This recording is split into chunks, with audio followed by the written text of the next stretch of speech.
This episode is proudly supported by Westholme Australian Wagyu. Here's Stephen Sinclair from Jackson's on George. In general, Westholme, I use several items on the menu from them. I always look to source products for their flavour. And with Westholme, I think they deliver that 100%. Australian Wagyu, in particular, Westholme is world class. Westholme is recognised for their quality all over the world. And then that's why, and when I tried it, and I absolutely love the flavour. This is, why I decided to put them on the menu. Westholme believe that when nature leads, flavour follows. Learn more at westholme.com.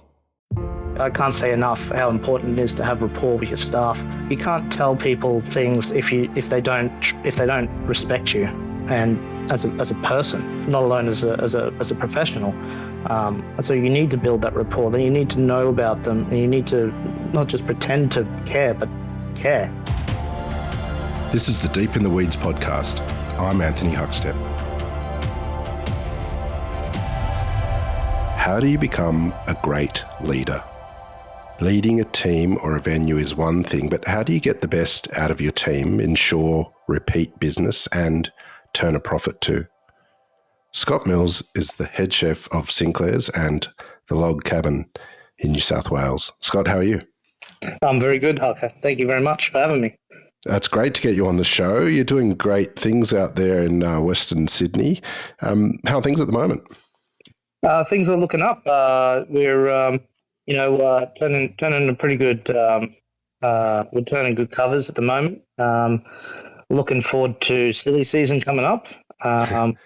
It's gonna get real hectic. And it's been good. It's interesting. There is a bit of positivity in the air across the industry at the moment. Have you noticed a significant shift, or was there a moment where things started to turn sort of recently? Pretty much I've just been focusing on consistency in the restaurant, just to make sure that we're getting return customers, and it shows because a lot of our customers are locals and visit us quite often. So building on that as well, the industry does seem, or guests seem more relaxed in the dining room as opposed to like a year or two ago. They just seem to be getting back into the swing of, normal life, I suppose. Tell us a little bit about Sinclair's and the Log Cabin. It's a multifaceted sort of venue. It's pretty huge. What's the scale of it? So the Log Cabin itself is, pretty big. I think we can fit up to 1,000 patrons at a time. Downstairs, the bistro will be running maybe 500-600 covers on a busy night. Or just in general, is pretty big. And then upstairs we do the restaurant, which is up to 120 seats, and then functions, which can go up to, I think last year we did 560 covers in a service in a couple of hours. That's extraordinary. It's a big operation out there. Tell us about the staffing. Like, how many in the kitchen and on the floor do you have to run a venue like this? So downstairs kitchen's got about 12 chefs running. They've got a couple of managers on. They've got probably about 4 floor staff, a few in the bar. Upstairs we've got 6. We'll be moving on to 7 very shortly. Actually, I'm just about to put on a new chef for the next couple of months. That's in the kitchen, and then out on the floor they've got about 7 floor staff, 2 barmen, and then when the functions are running, they'll probably put on another 4 floor staff to run the functions as well. So that's quite a few people, I suppose, but we've got to keep it tight given labour being a big spend. Yeah, absolutely. Tell us a little bit about Sinclair's, the restaurant above the Log Cabin. Is there a dish or two that sort of can speak of sort of the food and the experience there? Well, at Sinclair's, we sourcing our local ingredients. And when I say we're sourcing local ingredients, I don't mean we're sourcing Australian only or New South Wales, or I'm talking we're sourcing from producers that live up the road, 5-10 Wow. minutes away. So within 50 kilometres. So every dish on the menu has a local component to it. Not everything is local. Yeah. I.e. steaks, of course, they don't come from up the road. But yeah, every dish has a local component. We're using um, probably about 70 to 80% produce on my menu is locally sourced in within the region. Um, a good one would be maybe crumpets, actually, which is a signature dish of Sinclair's, kind of like honey and toast, kind of a play on that. And Mm. we make the crumpets ourselves before service every day, and then we got sweet corn puree that goes on top of that. And that's a local component that comes from I think it's Jesus, Bagasia. Yeah. Um, and then the fennel jam as well that goes on top. So that dish there is pretty much 100% locally sourced. That's amazing. Tell us about some of your other local producers. It's amazing that you can tap into that really amazing local sort of producers. Is there a couple that really stand out? Yeah, of course, because the Grima brothers would be one. We get a lot of produce from them. They've been in the restaurant a couple of times as well. Great blokes. Um, the Glossodia, where we get our herbs from. The what else is there? Pepe's ducks. We get the Mm. ducks and duck eggs and stuff from. Actually, we had a few people come in now. I've hosted a chef's table for that helped build and the Pepe's factory, which Wow. was really cool to listen to their stories while I was cooking them dinner. Um, yeah, and what else do we use? Uh, Chickens that come from Game Farm. They're also local. Yeah. The Yeah, there's a few others in there. So pretty much, when you come into the restaurant, we've got a map, and the map is of the Nepean River, and we have quite a few different producers that we display on the map. And then, of course, through the menu, I describe which producers are giving us which products throughout the seasons. Penrith is huge, and there's a big population there at the foot of the mountains. Tell us a little bit about the food scene there. What's it like? And you've been part of its evolution. Have you seen it grow in the last sort of 5 years? Yeah, definitely seen it grow in the last couple of years with the opening of the Pullman's Hotel and their fine dining restaurant. The Panthers, of course, they've got their food outlets as well. Mm. And then the small cafes and stuff. It's been a bit dire, I believe, in the last 12 months or so. A lot of Yeah. long-term restaurants having to close down because of the cost of goods and stuff rising, rent rising, and they've just had to close, or they've had to pivot their businesses a little bit, closing down food outlets or just turning to beverage only. But that seems to be shifting a little bit as they have closed down, and now there are new ones to come and take place. So a lot of energy, I suppose, is being put into the food scene in Penrith. And given the Pullmans and the new airport that's being built out there, there's a lot of new people also opting to live out there as well. Well, I want to sort of get into how you run such a big team and get the best out of your team a little bit later on. But take us back to when you were young. Whereabouts did you grow up, and did food play a role in your life when you were young? Yeah, so I grew up in a small town, Queensland, called Hervey Bay, and food for me when I was a kid was well, it was fantastic most of the time. We weren't necessarily a rich family, but we weren't always poor either.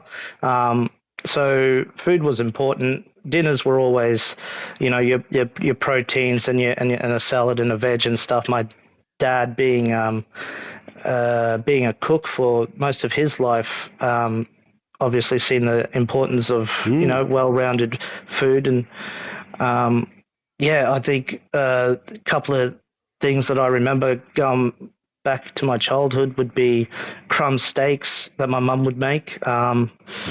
The gnocchi that my grandmother used to make for Christmas. She would make them, individual from scratch. She'd cook 5 at a time, and she'd probably make about 3 kilos of this pasta because it'd be enough for a week, of course. That's she'd just spend all day cooking these pastas.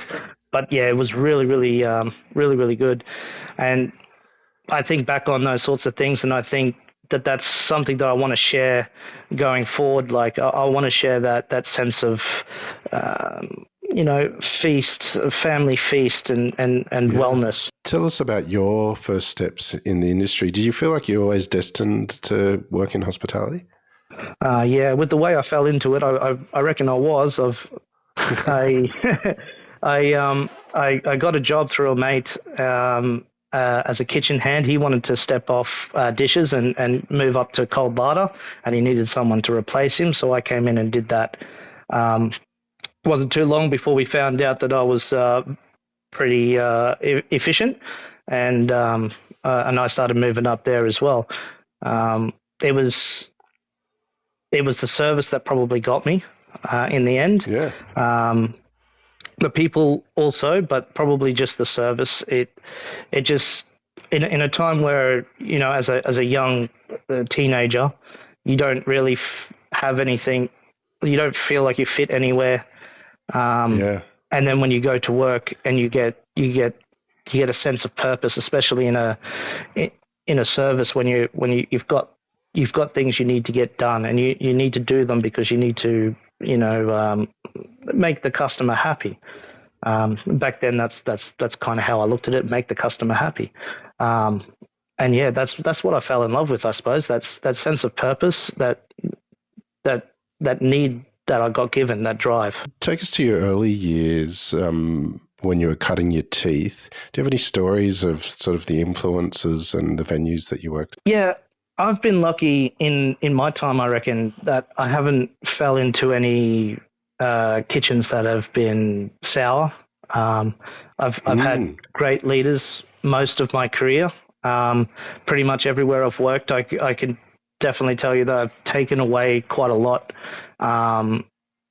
Probably the biggest stepping stone would have been just before I was an apprentice, I was a kitchen hand working at the boat club in Harvey Bay, and let's just say if I was them, I would have sacked me ages ago. I was pretty lousy, walking around the kitchen, dragging my feet, not finishing prep, and it just took a little bit of energy from the executive chef Joseph at the time, and the sous chef to really push me into the right place. And once it clicked, and that was it. I was set for I suppose right up until today. Like those 2 people there are the reason why I'm here. What was it that you took from them?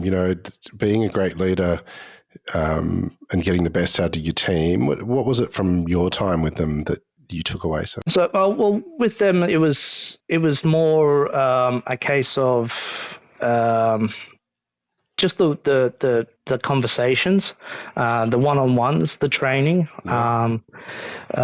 There was, instead of like when I'd make a mistake, I'd get a little slap on the back of the head, and then we'd go on from there. We'd improve, and that's kind of led me into a lot of other avenues with developing people and getting better. You can take a negative and turn it into a positive, and that's what I try to do as much as I can with every single person that I've had underneath my wing, at least. Is try to take those learning moments and make them teachable. Like, instead of blaming the person for doing something wrong, train them to be better at it. You've worked and travelled quite extensively. What's been the really sort of important venues as you got out of your sort of hometown and started to build your career?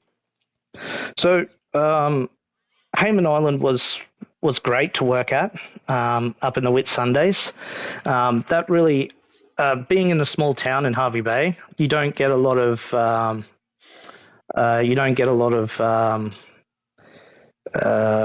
do you call it?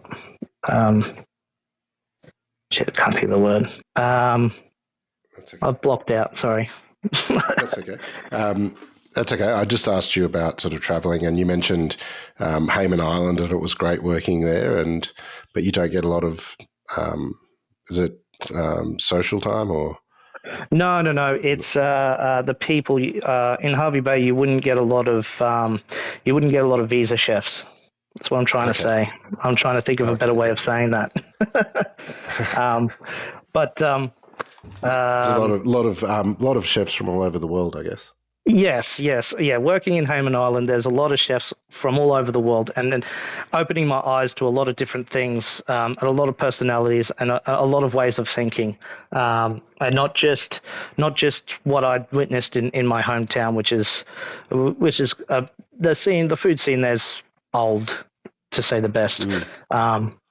So going to Hayman Island really helped me with that, and then I started to understand a little bit better how other people's minds work, so I could better understand how I could train people in a sense. So working on Hayman Island was really good for that in particular, training and understanding of people.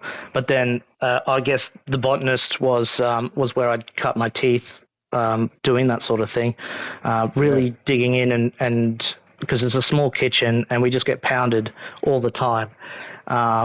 We really needed to know each other, and I made some mistakes while I was there, with certain people, but definitely came out on top. I've had many long-term relationships with the staff that worked there, and still today they contact me and ask me questions and stuff, though I'm not there anymore. You spent 5 years in Kirribilli at the Botanist in Sydney. What was it like personally living in Sydney? Such a big difference to Hayman Island and Hervey Bay. What was it like for you? It was a bit of a learning curve coming to the city. It was much busier. The first thing that I noticed, because I drive a big car, the first thing I noticed was how narrow the lanes are. That scared me for quite a while. I actually took public transport for the first couple of months because I was too scared to get a parking fine, which I quickly decided that was not worthwhile because trains don't run late enough, and I'd end up walking home half the time, which is not great. Coming to the city, look, the only thing that I've got to say about coming to the city is that I should have done it years ago. I shouldn't have left it so late, because it's been a great experience. You rose the ranks at the Botanist with the Applejack Group. Tell us about what it was like to sort of be a team member and then lead the team. Did you have to sort of think about things differently? Absolutely. And this is the number one thing that I tried to instill in my sous chefs and my CDPs now is just that when you make that change, the dynamic of your work changes. The way you have to think about what you do changes. As a CDP, when I first started, it was come in, get my job done, make sure I don't upset the head chef. Then moving up to sous chef, it was make sure I got the head chef's back, make sure the team is in line, make sure they're getting everything done. And then also I've got to make sure I'm getting my stuff done as well. And then again, when I moved up to head chef, it was more instilling that with my sous chefs to make sure that they were doing the right things then, and keeping the team engaged, I suppose, and not just coming to work to get yelled at. Not that I yell, but that sort of thing. You know what I mean? Yeah. What was it like sort of creating your own food for the first time? Was that challenging? No. I think the lead up to it made it a bit easier. Like, I'd been there for a few years, so I had a good idea of what the food menu is, what the style was. At the time, I think it was Jason Robinson was the executive chef, and he helped me quite a lot build my first menu. And actually, we got it framed. I've got it hanging up on the wall somewhere at home. The very first menu I wrote. Amazing. The challenge was actually keeping the consistency of the food, and again, coming down to training the staff properly and all the rest of it. That's where I learned the importance of training and checking. Was it? Tell us about that process of that shift into being a head chef and becoming a leader. Were there challenges in sort of changing your mindset, and what were some of the things that you implemented to get the best out of your team? So I went into it with my eyes open and my head down, pretty much. Just wanted to make sure that I kept my targets were on top as much as I could. That was pretty much my focus for the first, 6 months. And the team dynamic sort of like wavered a little bit. And I found it harder to control my cogs as the team dropped away. So coming back to like developing the team and making sure they're trained and looking after them and keeping them happy is what ended up getting me back to where I needed to be. And I turned over,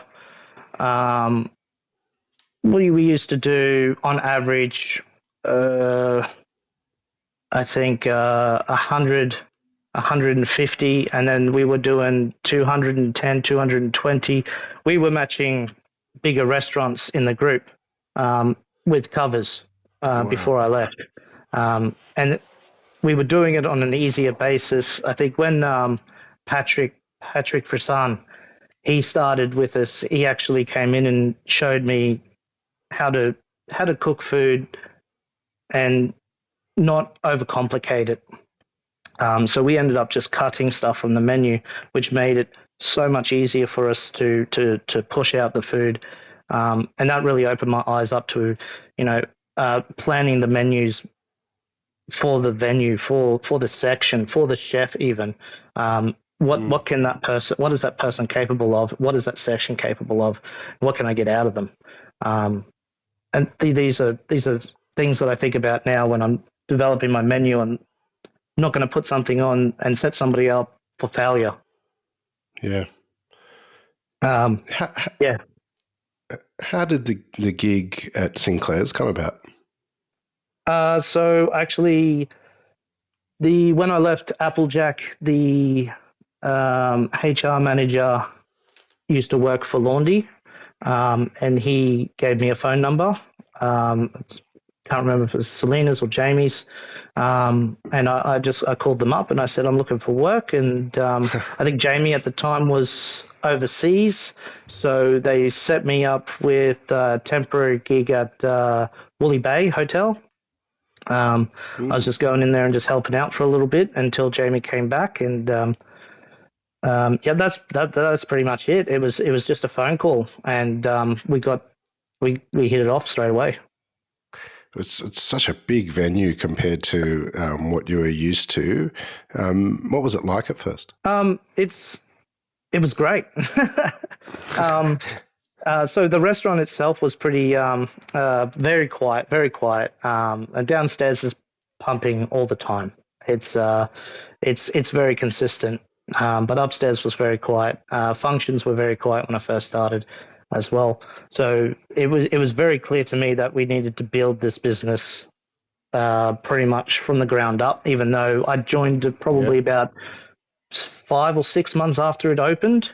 It had gone through the silly season, it had gone through Christmas and come out the other side without a head chef and no real leadership in the kitchen. So it was very important for me to make sure that the staff that were there were looked after, because they've been through the ringer and they've come out the other side and they're still here. So that tells me that they're super loyal. and they're That's hardworking. amazing. So you want to look up. So I wanted to look after them. And actually, I got a funny story. It was, I think it was my first week, and my pan chef, Oshan, I was out on the grill plating steaks, pouring the sauce over the steaks, the jus, and I asked for more jus from the back, and the pan chef, Oshan, comes up to me and he looks me dead in the eye, and he says, "Chef, we need to have a serious conversation after service." And I was like, oh, crap, what have I done? My heart sank, my guts like tensed, and I was like, oh, I've upset probably the most hardworking person in the entire kitchen. And I went up to him after service. And I was like, oh, what's wrong? What can I do for you? And he's like, no, I was just joking. Stop using so much sauce. I was like, okay. That was it. He was just worried I was using too much sauce. With such a big team, what are some of the things you implement to create a good culture and, in such a busy venue too, keep people motivated and enjoying their job? So I've done, in the last 12 months, we've flowed through quite a few staff. I've not necessarily back of house, but front of house mostly. That culture has been difficult to build, but we've kind of evened it out now. We're leveled out, I should say, and I've been able to go around and ask each person pretty much 3 things that they like about working at the restaurant at Sinclair's, and each of them gave me those 3 things. And from those 3 things, I developed a mission statement and an ethos for the restaurant, and those 3 things are pretty much what I now live and breathe, and what I expect from them to also bring to work every day. And building that culture, as well as just giving them something to giving them some direction, but also just checking in with everybody. We do every 3 months. We do reviews, not necessarily performance reviews, but like individual reviews where we sit down and we talk about what's been struggling, what's not working, what is working, what we want to develop out of the person, and what the person wants to learn as well, and then we move forward from there. But I think it just comes back to just being personal, just building that rapport, which I can't say enough how important it is to have rapport with your staff. You can't tell people things if they don't respect you, and as a person, not alone as a professional. So you need to build that rapport. Then you need to know about them, and you need to not just pretend to care, but care. And I think that's what I feel like puts me in a different group of leaders, I suppose, or I try to lead from the lines. Like I still get in and work sections and stuff, especially sections where I see chefs struggling, because I look at that and I think there's something broken there, but I don't know what it is, and if they can't tell me what it is, then I've got to go in there and find it, and I'll go in there and I'll find it, and I'll be like, okay, guys, so beef cheek pies, they're taking too long or they're burning, and we need to make sure that we're leaving them out on the bench for 10 minutes before we put them in the oven. That sort of thing. You need to have spoons on this side of the bench, and you have to have butter on that side of the bench, because the flow of the section works better that way. Yeah, just getting in and being part of the team, not just telling them what they're doing, but being in there as well is important, I think. Work-life balance is hard to obtain in the hospitality sector. You have built a career over 20 years. You're also an incredibly young father at the age of 18 and have 3 kids as well. How has your work-life balance changed, and was it difficult for you over the years building your career and maintaining that sort of balance? It hasn't been super difficult for me. I've been lucky enough that my partner, she is quite happy to be stay-at-home mum and take care of the kids for the most part. It's the early years were a struggle. Being a first-year apprentice dad, having to pay rent, rego and electricity and all the rest of it. I was getting, I think, $150 a week back then was the going rate for a first year. And they were tough. I think we actually got through because the missus was very very lucky on the pokies. So she actually won us food money every now and again, which was good. But going forward from there, it's been a roller coaster, up and downs. We've struggled here and there, but we're always pushing through. We're still here. We're still together. And my first daughter now, she's just moved out. She's actually big in the volleyball world at the moment in Sydney, out this way. Wow. She played for Australia recently in Japan earlier this year, actually. That's amazing. So I see that and I think to myself, well, as much as I want to be hard on myself, because to be a chef and to grow your career in this industry, I think you need to be selfish in that sense, and you need to put work first a lot of the time. You need to put your goals first. I've missed out on a lot when it comes to the kids, but try to sort of balance it out as much as I can.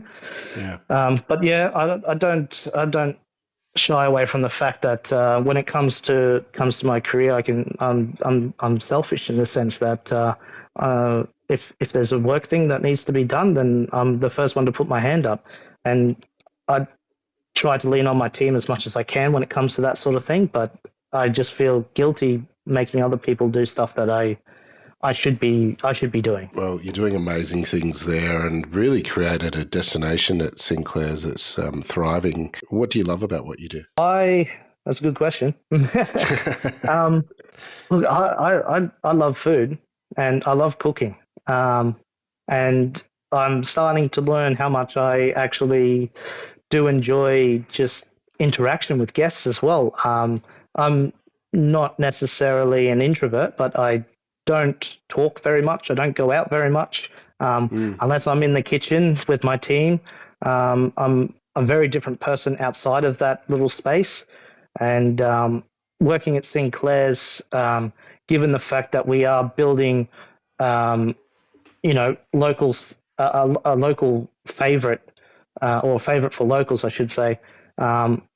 We need to be interacting with them, and we need to be building that loyalty base and just that community as well, that sense of community. We have one particular guest. She comes in once a week pretty much now. And we go out and we'll have like a 5 or 10 minute chat and talk about all sorts of things. As well as Luke from Sydney Direct. He just lives up the road. So he comes in with his family all the time. We have a chat, and he gets to see all the different things I'm doing with the produce he sends me, which he enjoys. He likes that quite a lot. We have very many people coming back with their anniversaries, where they've actually been married in the old log cabin, and they're coming back to celebrate their anniversaries, which is always very nice. We're trying to get better at a first name basis with our customers as well. So when they're coming in, they feel like there's that they feel like a sense of not nostalgia. What am I thinking? They feel wanted. That's what I'm trying to say. Which is what we're trying to build. Well, you're building something incredible out there in Penrith, and it's an absolute honour to have you on Deep in the Weeds today. I look forward to seeing where you take things. Please keep in touch, and we'll catch up again soon. All right. Thank you very much. This is the Deep in the Weeds podcast.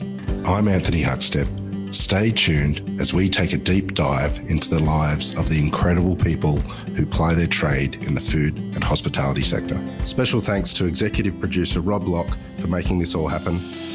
Follow us on Instagram at Deep in the Weeds Podcast, or email us at podcast@deepintheweeds.com.au. Stay safe and be well.